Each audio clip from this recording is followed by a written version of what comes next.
Welcome to Hiraeth, the home of modern Welsh politics. Wow. So thank you everybody for joining us for this live recording of the Hiraeth podcast, live from the FUW stand at the Royal Welsh Show.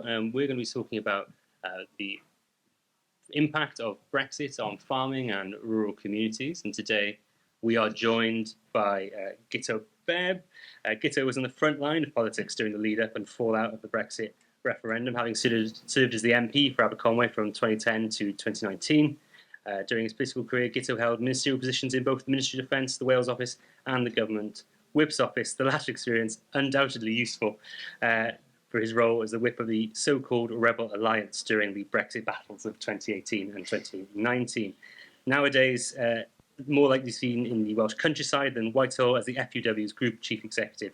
He's well versed on agricultural policy and is acutely aware of the challenges farmers in Wales face on a daily basis post-Brexit. We're also joined by Samuel Curt. Sam was elected as a member of Senedd for Carmarthen West and South Pembrokeshire at the last Senedd election.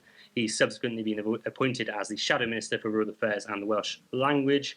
He's also of very good Welsh farming stock. We're also joined by Caryl Hughes. Caryl is a fifth-generation farmer from just outside Llangollen. Having obtained a degree in agriculture and animal science from Aberconwy University, she's travelled around the world working in a variety of agricultural fields. She's the former Montgomeryshire YFC County Chair and current Regional Vice Chair of the National Sheep Association. Hello, Caryl. How are you? Okay, thank you. Good, thank you. Very well. So we're going to start off with you, Guto, if we may. Obviously, it's well known that you resigned from government over the UK government's handling of Brexit. What was behind that decision?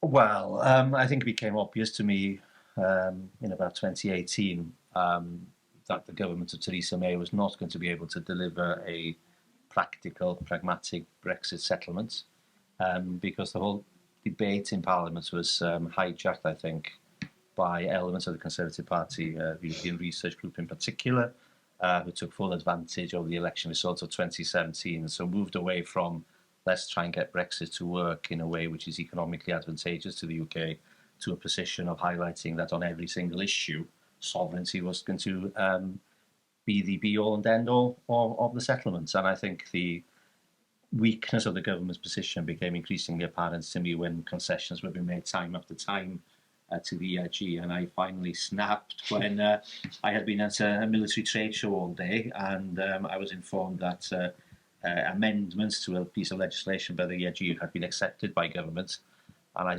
informed the Whip's Office that I wouldn't be voting for those amendments, and I promptly resigned that evening when I voted against the amendments. And I think Laura Kunsberg at that point tweeted that I was the first minister that she was aware of who'd resigned because he supported government policy.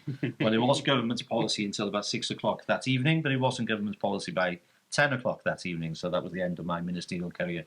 So I just felt that we weren't going to have a settlement that took into account the economic issues, and I found it really difficult to be a member of a Conservative government which was being pushed in a direction which was ignoring economic reality, because the reason I was in the Conservative Party was primarily because I feel that in order to have a functioning country, functioning society, you need a very strong economy, and I found it very difficult to be involved in debates where people were saying interesting things such as F business, and the individual in question then subsequently became Prime Minister, which was one of the low points of our history as a country. So yeah, I couldn't stomach being involved with a party that was disintegrating into a UKIP light version of what they used to be.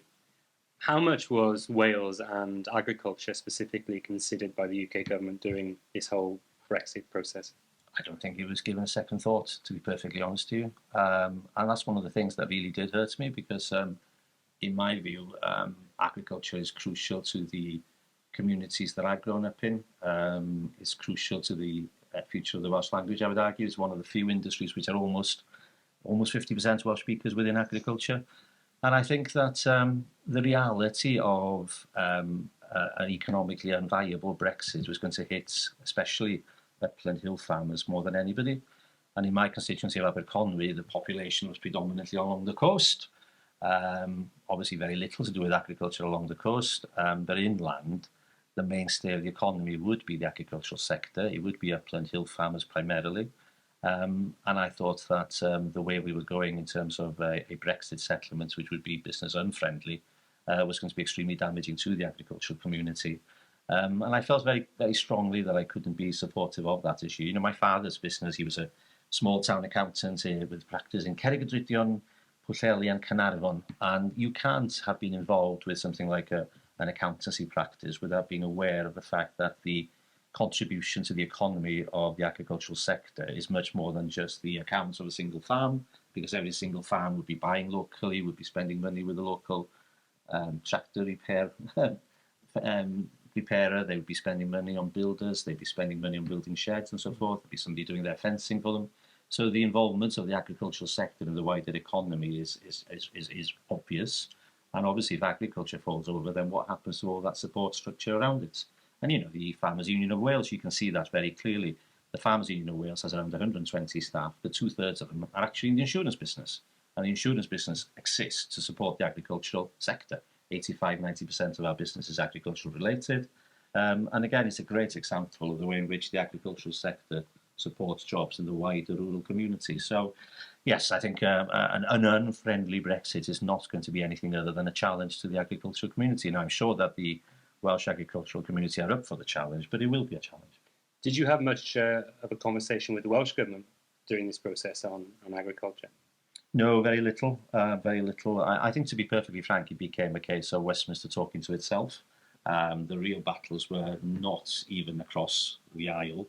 The real battles during the Brexit period was within the Conservative Party. And it's a fact, you know, I was in the Whip's office when the 2017 general election was called. I was also in the Wales office at the same time, because I wore two hats. So I was a Wales office minister and a Whip. And that election was called when Theresa May was flying high in the polls. There had just been a set of local elections, which were very, very good. And the decision was taken to go for a general election, not in order to trounce Labour, but actually to marginalise the ERG. Lo and behold, nobody expected Corbyn to appeal to the great British public. And so we ended up, obviously, with the majority being lost, and therefore, rather than marginalising the ERG, the decision to go for an election allowed the ERG to become centre stage. And yes, it was basically an argument within the Conservative Party, and people, on my views, lost comprehensively. So there we are. Sam, obviously, probably no great surprise that you're not the biggest fan of the Welsh Government's decisions in terms of agriculture, but what kind of discussions are happening in the Senedd at the moment relating to both agriculture generally, but the sort of impact of Brexit or the post-Brexit reality we face?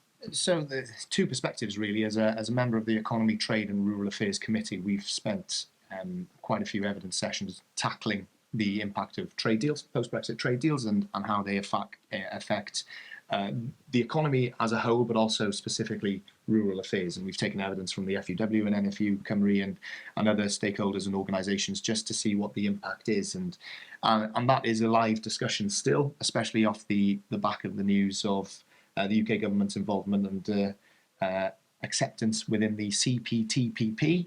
And I'll say the acronym because I couldn't tell you what each individual letter stands for, but I've learned CPTPP to recite.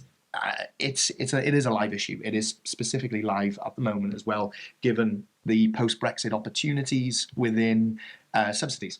And I say the word opportunity because in the statement from the Rural Affairs Minister only 2 weeks ago in the last week of term around the Sustainable Farming Scheme, which is post-Brexit support for farmers, using that as an opportunity to say, look, actually the Common Agricultural Policy wasn't working, and that was a European directive, 40 years of Common Agricultural Policy directing agriculture and specifically food production in a specific direction.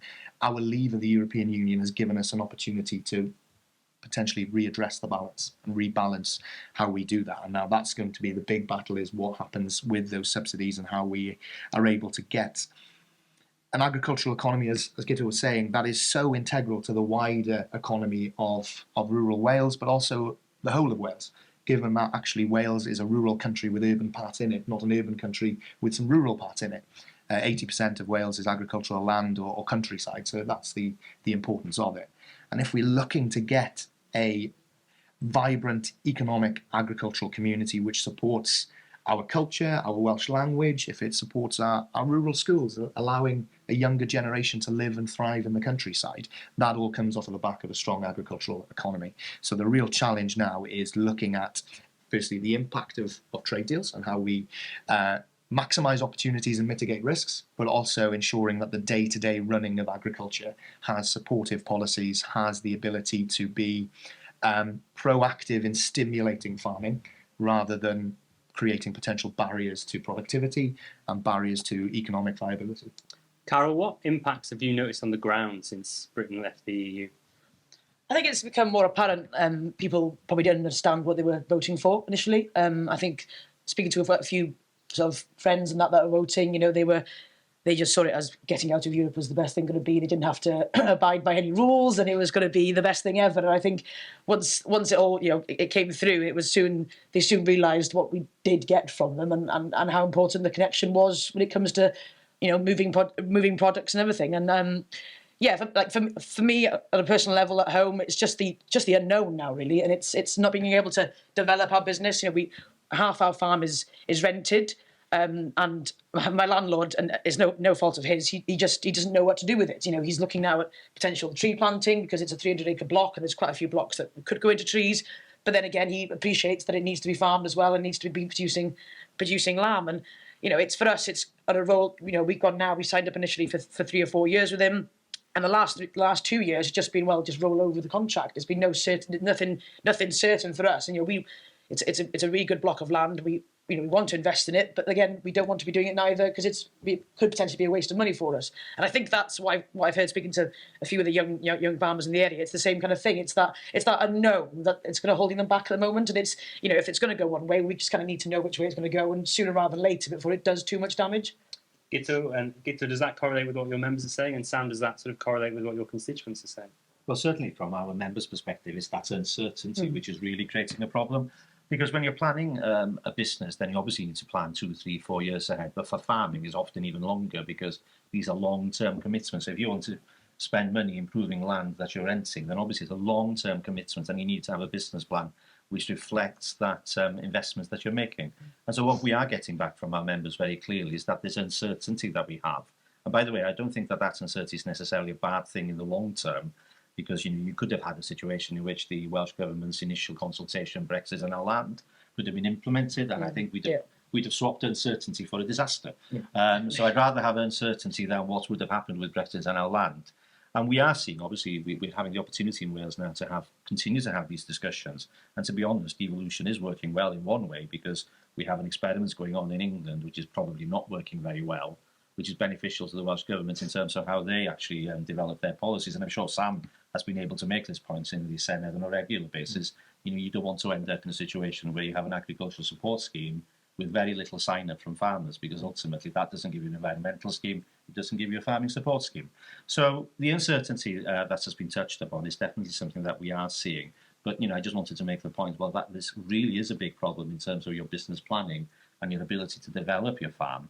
It's not necessarily 100% a bad thing, because we might still end up in a situation where the SFS is much better than what it could have been if we'd gone headlong into Brexit and a land, or the type of ideas that have been implemented by DEFRA in England. But Sam might have a different perspective. No, absolutely. And Brexit was never an event; it was a process, and it's taken a long time. And Guto are absolutely right that the 2018 consultation, Brexit and our land, was not where we would have wanted the industry to be, and where support for the industry would have been. And whether it's Welsh Government purposefully taking their time, or lack of capacity with other things happening, that they've had to take their time, it's been beneficial, because we have been able to make the point, the farming unions have been able to make the point that if you are looking to achieve the 4 sustainable land management objectives highlighted within the agricultural bill, which is due royal assent later this year, then you need farmers to sign up to the sustainable farming scheme. If they're not signing up, if there's a barrier to participation, then those objectives are going to be lost. Farmers are going to lose one of their most important support networks that they have available to them, financially, economically, support networks that they have. And that is bad news for the wider economy as well, and our environmental and agricultural goals that we want to see if we're looking at being a food-producing nation. So uncertainty has been nervousness, and it has created tensions, but it's also allowed a little bit more time and development of policy. That's not over either. We've got places to go with the sustainable farming scheme, to be truthful. It's not where it needs to be, but my word, agricultural policy is in a better place now, thanks to taking time than it would have been post-Brexit in those initial 12, 24 months. So, I mean, much has been made of the perceived unfairness of CAP, and then obviously we're having this discussion this week about this new subsidy regime. Caryl, what has been your assessment on the ground of this announcement from the Welsh Government about their new subsidy scheme? Like we've discussed, it needs its time and it needs to be right, and it's just going to be, I think, for farmers on the ground, you know, it seems a long time, and I said, like Guto said, the uncertainty isn't always going to be a negative, but I think for us day to day on the farm life, it probably is a bit, and that's the frustration I think probably they've got is, you know, we're still, at the end of the day, farmers are really good at putting their heads down and ploughing on, basically, but there's only so much that can do to a certain level, and yeah, so like I said, I'm not the best at probably digesting, you know, the stuff that comes from there, because but then again, that's where I fully believe that every farmer should be involved in a union and get to those meetings and get to the local regions to discuss things, because it is digested at a much better level for them. So, Guto, should we talk trees? Too. What was your initial assessment of the Welsh Government's announcement? Well, you know, obviously the announcement on the 10% tree cover, I think, came out at the last show. And it's an area that we're very concerned about. Obviously, the two unions have been arguing very strongly that the uniform policy of 10% cover would not be acceptable, and it isn't acceptable. And it's one of the great things that we have seen over the past few years is the two unions have been actually working very, very, very closely together, because on this issue we need to get a structure in place which will encourage farmers to be part of the scheme moving forward. Yeah. So on the trees issue, you know, I think that people want to make it a very simple argument so they can say trees are good and farmers are bad because they don't want to plant trees. But that's not the issue. The real issue is that farmers have no problem whatsoever with the concept of doing environmental work on their farms. But that environmental work has to also be balanced with economic realities that some farmers will face. So if you're a dairy farmer who's invested heavily in a new milking parlour, and then you have a certain amount of milking cows that you need in order to make that viable, then if you were suddenly being asked to put 10% of your productive land aside, you'd probably have to reduce your herd size. If you reduce your herd size, then the financial returns will not be sufficient to pay for the investment that you made when you were not anticipating 10% of your land being taken away. So quite clearly there's an issue there which needs to be resolved. I'm somewhat encouraged by the fact that the First Minister on Monday, I think I'm right in saying, highlighted the word flexibility on several occasions. And I think that's what we need from the government. We need them to say, we will work with you, because we understand that in some parts of Wales it's going to be very difficult to have tree planting at 10%. In some parts of the agricultural sector it's going to be almost impossible. It's incredibly unfair on somebody who's depending upon tenancy, for example. You know, what rights do you have to plant trees on the land that you're renting? It's not yours to do that with. So we do need to get this right, and I think the reality is that we need to carry on talking to government, which is the commitment that both unions have made. And ultimately, the government needs to get this working, because the question that's been asked at this show quietly is ultimately what does a successful sustainable farm scheme look like? And the answer is it must be a scheme which has a huge take-up by farmers, because that means the environmental aims will be delivered, because obviously that would be part of the scheme, but it also means that the scheme is being accepted by farmers and has been economically viable. If the scheme is not economically viable, there will be no sign-up, and the environmental aspirations of the Welsh Government would be lost. So trees is actually, you know, it's an easy discussion point, but the realities behind the issue of trees is much more complex, and that's where we need to focus our arguments over the next few months. Sam? We need to understand what Welsh Government are looking to achieve with the Sustainable Farming Scheme policy.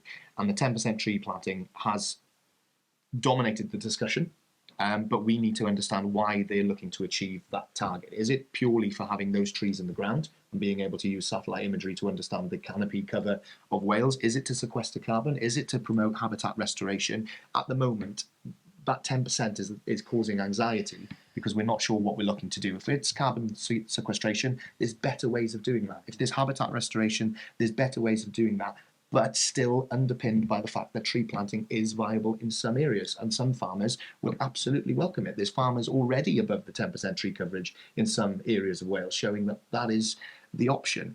But I think that's what's caused concern, is putting the figure, an arbitrary figure of 10% on it, blanket for every farm across Wales. That's caused anxiety. And that anxiety means that the wider elements of the sustainable farming schemes haven't been looked at potentially in as much detail as they need to be. And that's where we're coming at it from, and myself within Cardiff Bay, is we're not against tree planting. We're not against it. And the phrase often used is the right tree in the right place for the right reason. It does provide cover for stock. It does provide flood mitigation if trees are planted correctly in certain areas. Absolutely, and let's target and support that.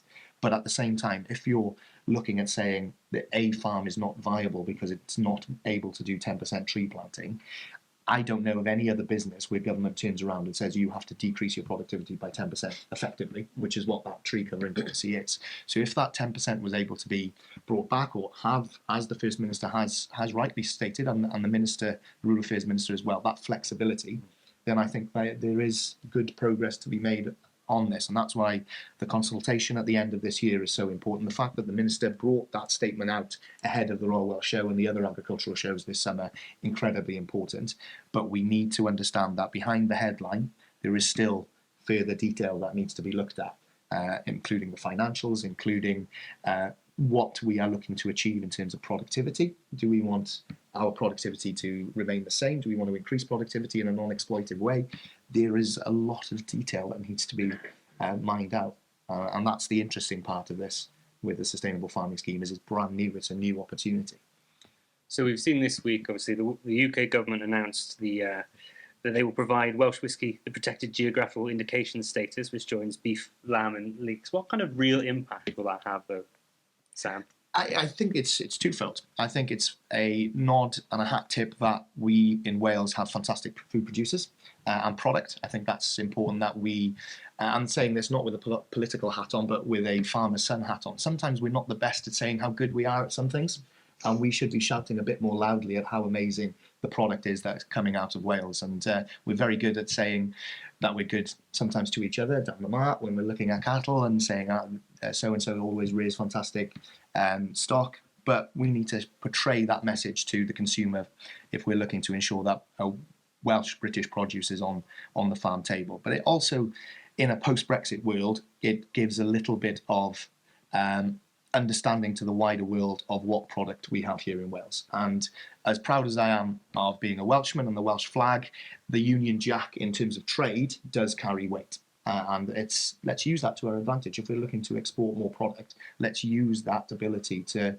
row in behind a nation that's always understood to be at the forefront of many things. Let's use that to our advantage. Let's be there to maximise that opportunity.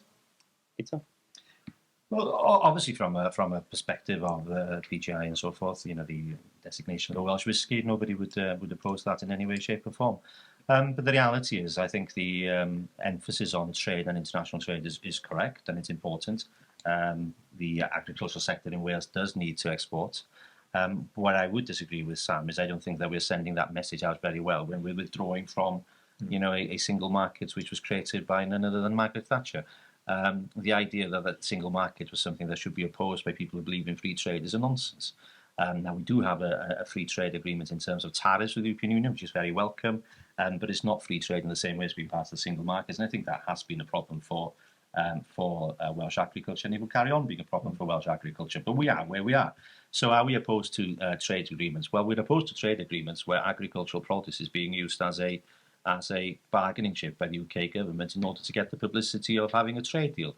I knew full well that the former Agricultural Minister, George Eustace, was opposed to these deals in private, but sometimes you have to accept that you've lost an argument in Cabinet. But it is quite clear to me that his comments post his ministerial career in the House of Commons as to the way in which these trade deals were negotiated shows quite clearly that agricultural produce was not prioritised in relation to the trade deal with Australia. It was not prioritised with regards to the trade deal with New Zealand. And yes, we can obviously talk about the importance of making sure that we work as four nations to ensure that we have a growing market overseas. But I don't think that anybody can accept that the government has shown any degree of privatisation for Welsh agriculture or UK agriculture in the trade deals that we've signed so far. And I think I'm right in saying that the current DEFRA Minister said quite clearly that they were all about the publicity. I think she said something quite recently that they were they were there just to make a statement, but now we'll be serious moving forward. Well, if you're opening up the UK market to agricultural produce from Australia and New Zealand with literally no restrictions in due course, and you can say that was actually just tokenism to show that we can do trade deals, I think that is really utilising agriculture as a bargaining chip and showing no concern whatsoever to the communities that depend upon agriculture for their livelihoods. So I do sincerely hope that moving forward, the obsession with cheap publicity in tabloids is not going to be driving our trade policy moving forward, because what has happened so far is worse than anything that anybody could have anticipated, because the idea of having freedom from the collective bargaining for trade deals of the European Union was that we could do things which were more beneficial to UK PLC. Well, that's not what we did. What we did was we created a trade deal which is marginal benefit to the UK economy, but we did it because it was a huge amount of benefit to a certain floppy-haired individual who wanted publicity on the front page of the Sun. And the reality of the situation is, the figures, the economic performance of the UK, there's one part of the UK which is motoring ahead at this point in time, and it is the one part of the UK with open access to the single market, is Northern Ireland.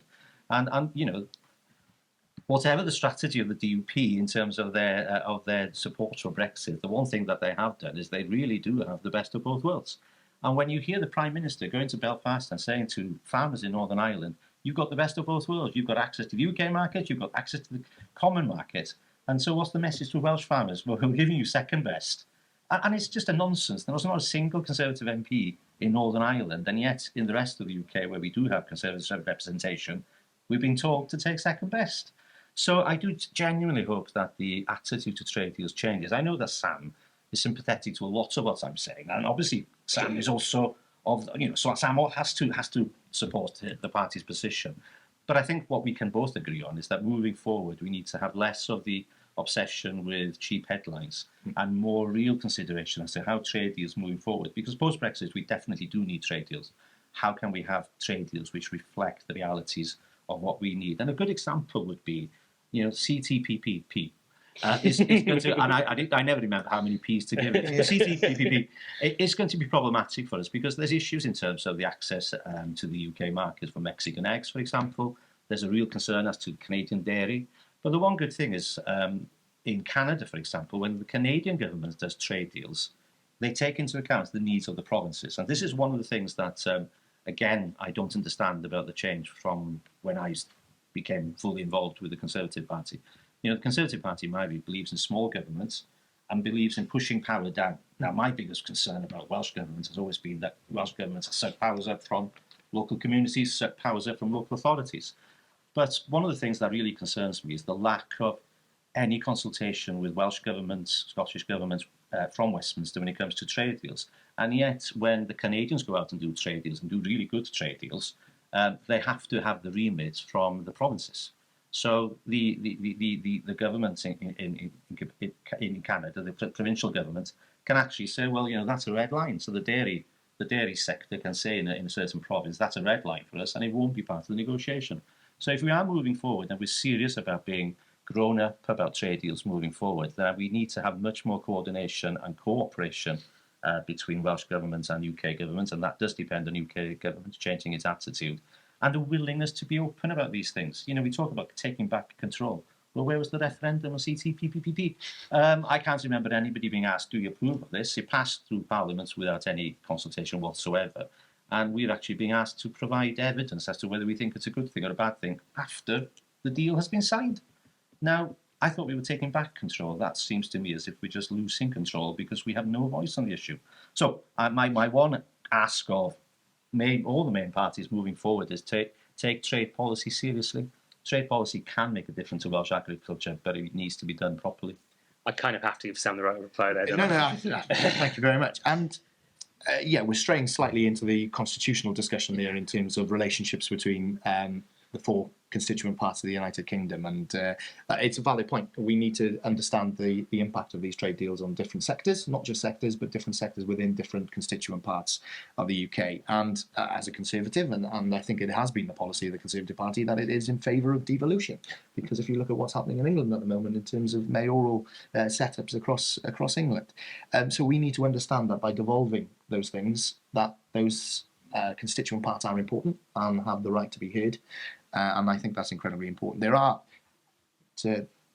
some safeguards within the trade deals with New Zealand and Australia. Would I like them to have gone further? Naturally, yes.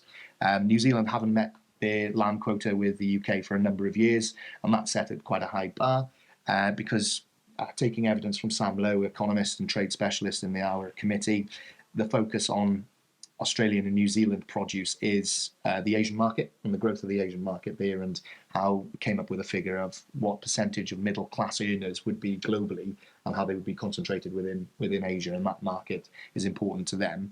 But what we don't want is, and we've seen that in the last 18 months with the Russian invasion of Ukraine, is markets shutting suddenly and then product having to end up somewhere, dumping a product and flushing it into another new market. That does raise concern, and I think we all have a role to do in terms of promoting to the consumer British and Welsh produce. I think that's really, really important as well.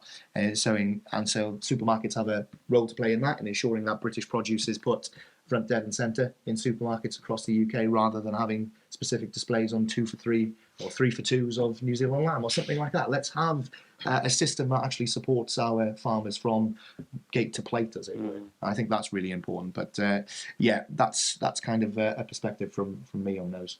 Caryl, I'm again fascinated to get what your perspective is on one.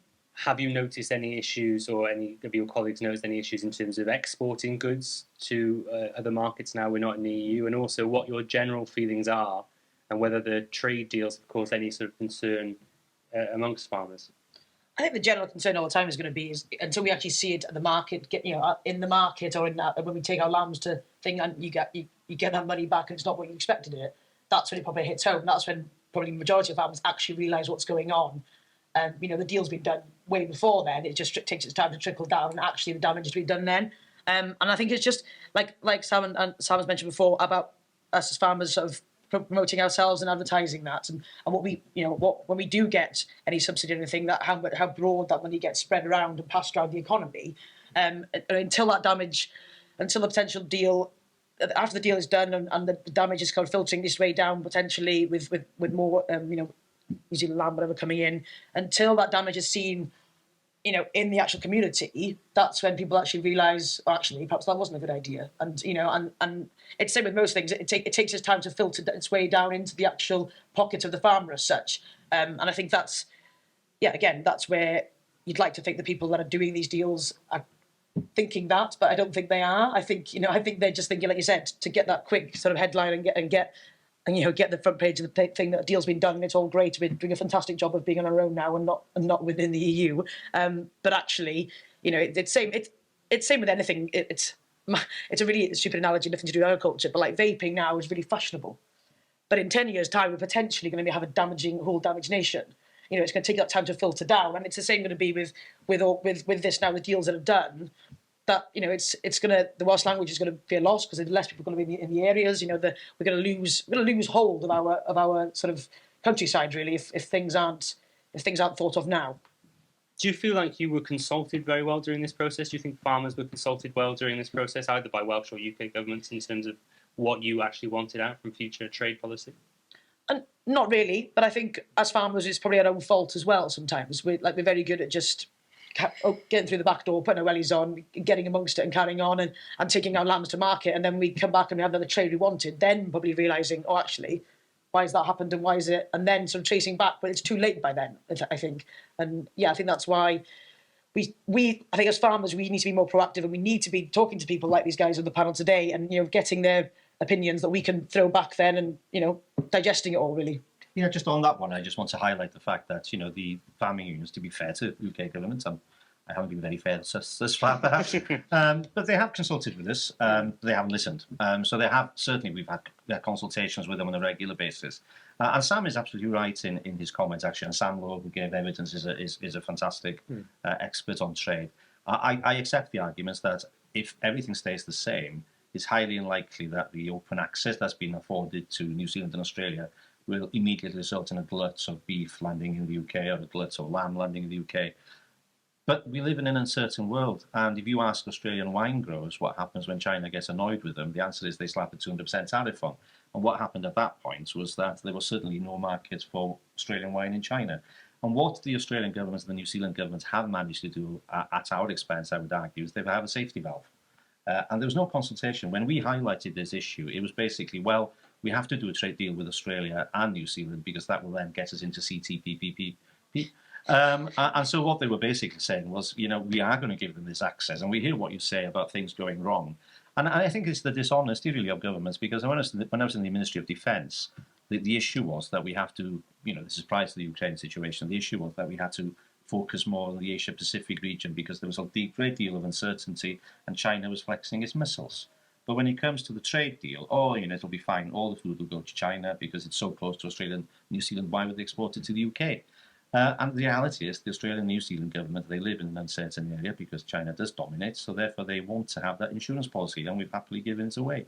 And the final point I would make, and this does make me laugh, but we're often said, why would they export it to the UK when they can export it to much closer markets such as China? The fact of the matter is Beijing is closer to London than it is to Auckland. So in terms of being close, if you're sending it to Beijing, well, sending it to London, it's not a huge difference for the New Zealanders, it's just a cost that they have to absorb. So I do agree, Sam is absolutely right in making the point that he's made, but I do worry that if there's any change in the wider political context in that part of the world, then the Australian and New Zealand governments have got their farmers a safety net that we haven't got. Another significant pledge that was made during the Brexit process and is subsequently made by the UK government as well is this desire to improve our animal welfare standards. Sam, where do you think we are on that? It's an interesting one, animal welfare standards, because we are renowned in the UK and Wales of having very good animal welfare standards, and the introduction of CCTVs in slaughterhouses is just an example of that, in ensuring that the consumer knows that Welsh-British produce is well cared for, well looked after. I just sometimes find it ironic that the argument looks specifically at livestock, and when we have issues around, for example, TB policy and the slaughter of cattle, in-calf cows and heifers on farm in front of farmers without the ability for that cow to calve with a little dignity, we seem to have a bit of a blind spot with animal welfare in our policy, and that's the bit that really frustrates me. Yes, we're wanting to show to the consumer that we're protective of our animals and their welfare standards, but sometimes that blind spot is so gapingly big that it causes real concern. As well, TB, bovine TB, is a horrific disease for any animal that has it, including badgers who've had it. And there's a discussion around the removal of infected wildlife, and I know the Labour Party's manifesto said we forbid the cull of badgers to fight TB. Forbid is an incredibly strong word to use when scientific data coming out of England at the moment, Ireland and Australia, New Zealand post-infected animal culls have shown that it's beneficial. That just doesn't show to me that animal welfare standards are actually always universal and uniform across the board, and that's the part that I think causes most concern, because farmers are absolutely willing to do everything they can to look after their animals. Just take a look at the livestock sheds here today at the Royal Welsh Show throughout the week, the care that goes into the animals, not just those that are showing animals, but those who have their animals at home as well. It's immense. So let's support them in ensuring that animal welfare is uniform, and I think farmers would be far more invested and involved with those discussions as well. Because I think the two unions do a great job in lobbying, and I've had the benefit of my father being the FUW chair of Pembrokeshire for 12 months, so the lobbying's been on the kitchen table at home as well. So I thought I'd get that in there for the Farmers Union of Wales. But it is important, and they do have those discussions with us regularly, and it's important that continues. But on animal welfare, I think we really need to ensure that blind spot has a spotlight shone on it. And so that's something that I think the Minister is taking into account. I pressed her on this, and I shared a horrific story of a farmer having to hold a cow with a gate, an in-calf cow up against a fence and gate while it was shot and killed because it was an infected animal.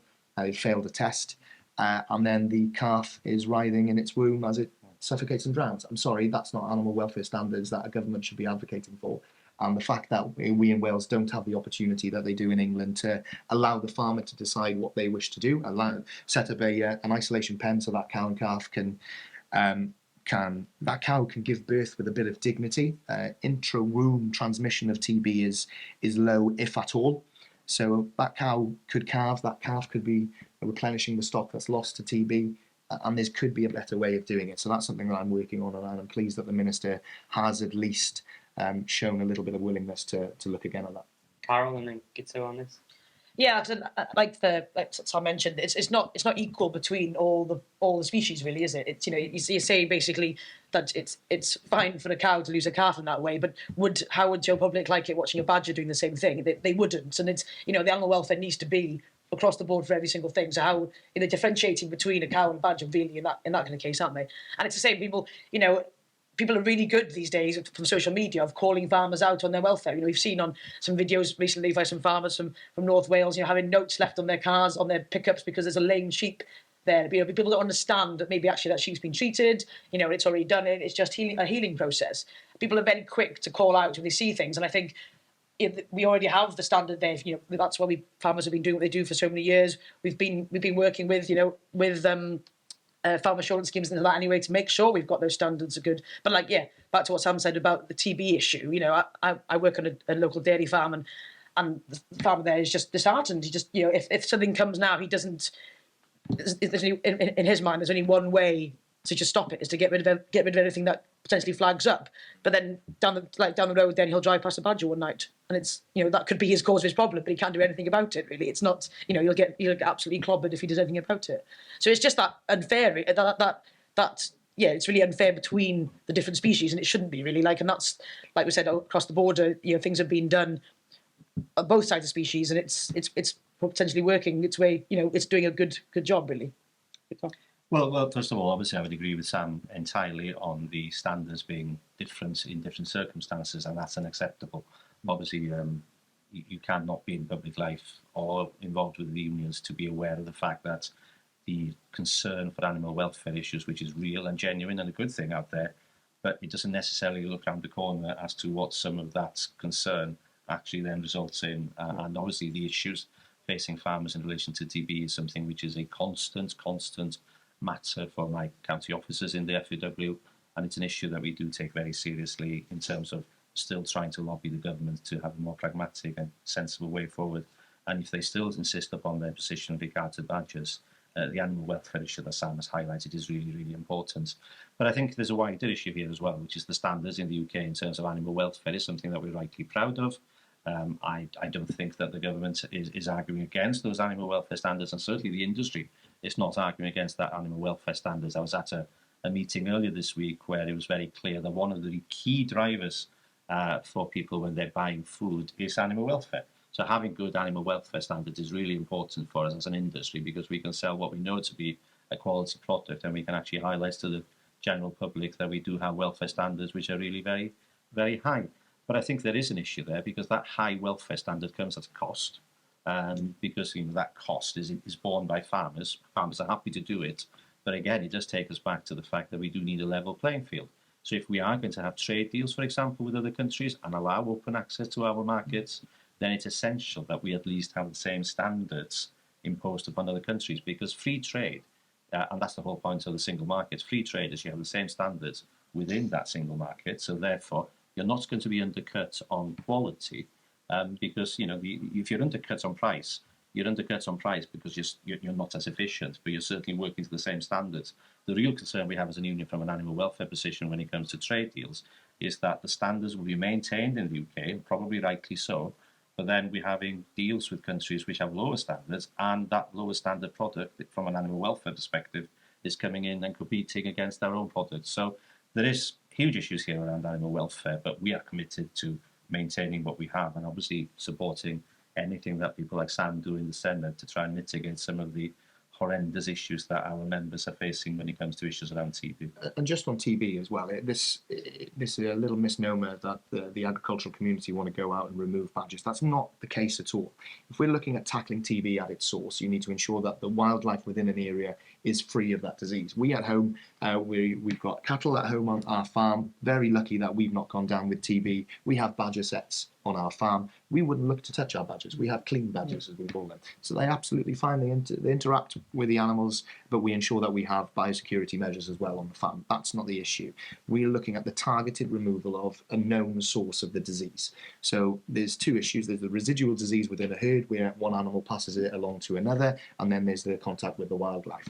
If we're having stringent skin testing regimes where you're removing infected cattle, but then the rest of the cattle that are in contact with the wildlife are reinfected, you never finally get rid of TB and become an official TB free status. That's the issue. It's just trying to do a policy at the moment with one hand tied behind your back.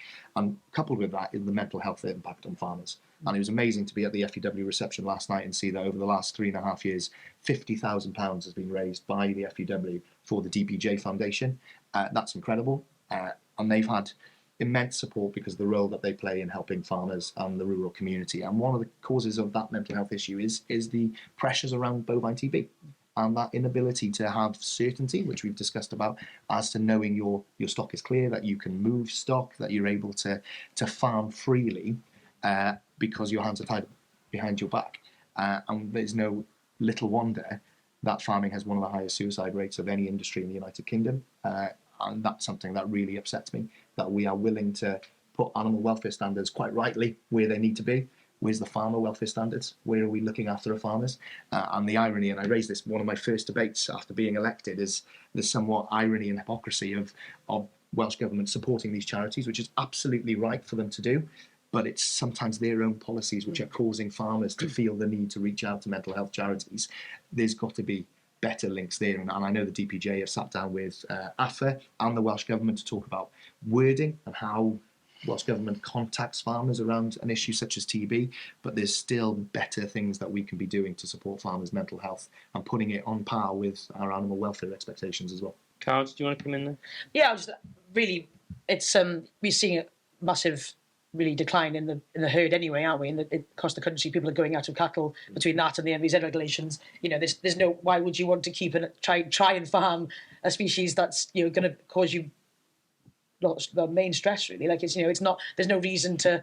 We buy a lot of weanlings in for our farm, and we try and buy from clean areas, but the regulations are different across each one. You don't know how many times it's been tested, and then you bring it home, and then you get a phone call in a couple of days, they need to come out and test it anyway because that farm's gone down and neighbour's gone down.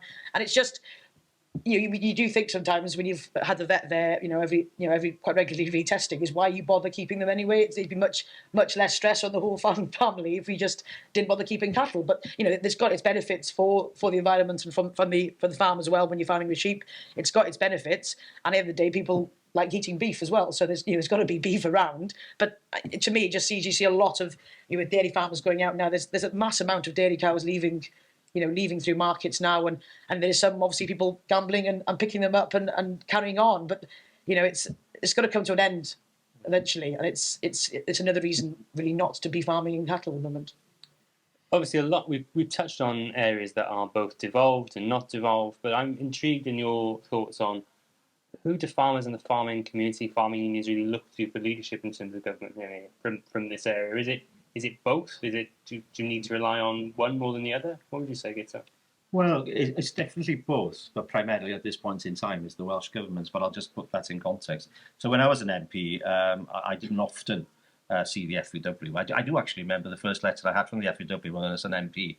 I went on a radio programme and they did the classic question of a politician, how much the price of milk? And I said, well, unfortunately, my milkman has given up his round, but you can have 4 pints for £1 in Morrison's. And then got a letter from the FEW saying I shouldn't buy milk in Morrison's. And you can't win. I'm not sure whether Morrison's is in the bad books any longer, just in case we have a complaint from Morrison's.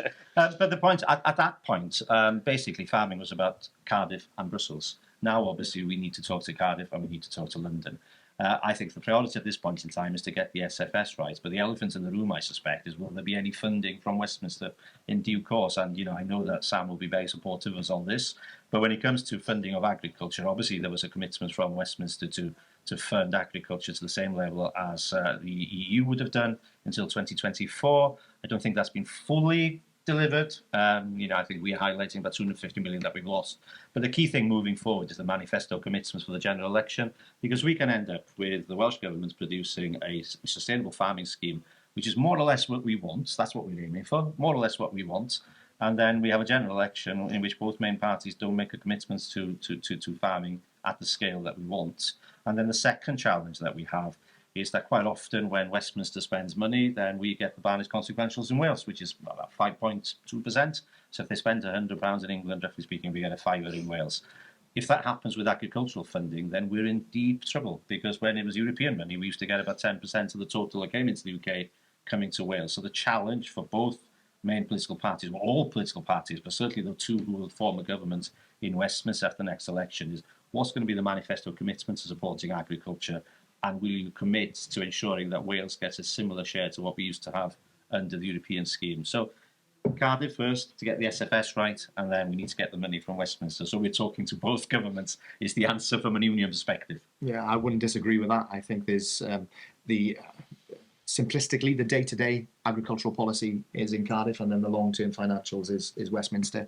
And 4 days at the Royal Welsh Show here, it's the day-to-day stuff. And I remember a farmer, actually, not long after I was elected, who I knew, rang me up, and he said, look, the one thing that could put my farm out of business tomorrow is bovine TB and then VZ regulations. Those are predominantly or fully Welsh Government decisions. So that's where the day-to-day issues lie, and it's really pleasing to see the First Minister of the Royal Welsh and Rural Affairs Minister. She's been here. That is great. This is 200,000 people coming to Builth Wells to celebrate Welsh agriculture and rural life. That's fantastic. That's what needs to be done.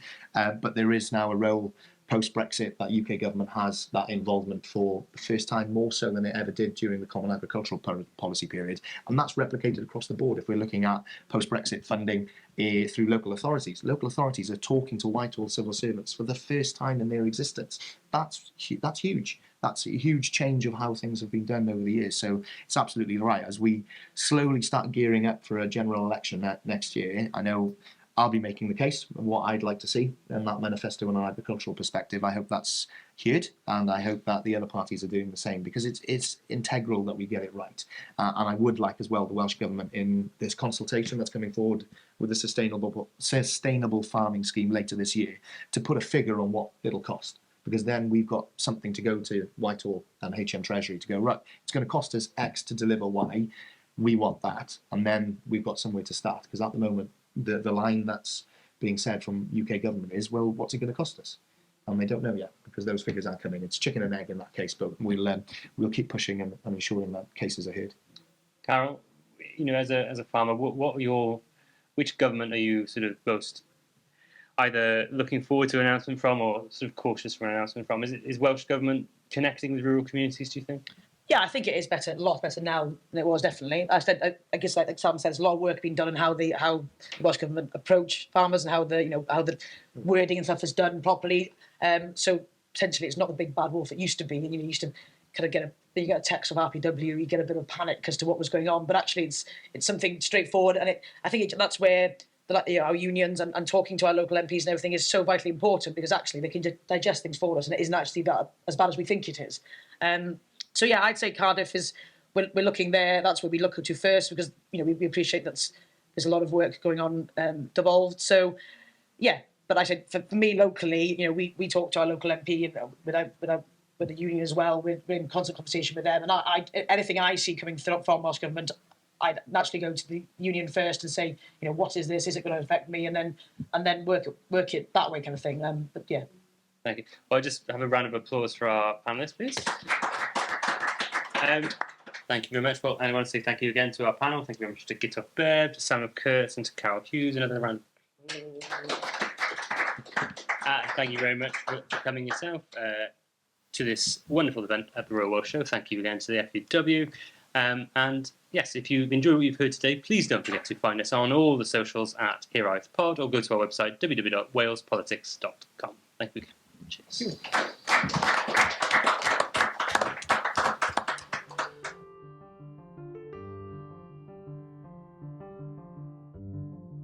Thank you for listening to Hiraeth.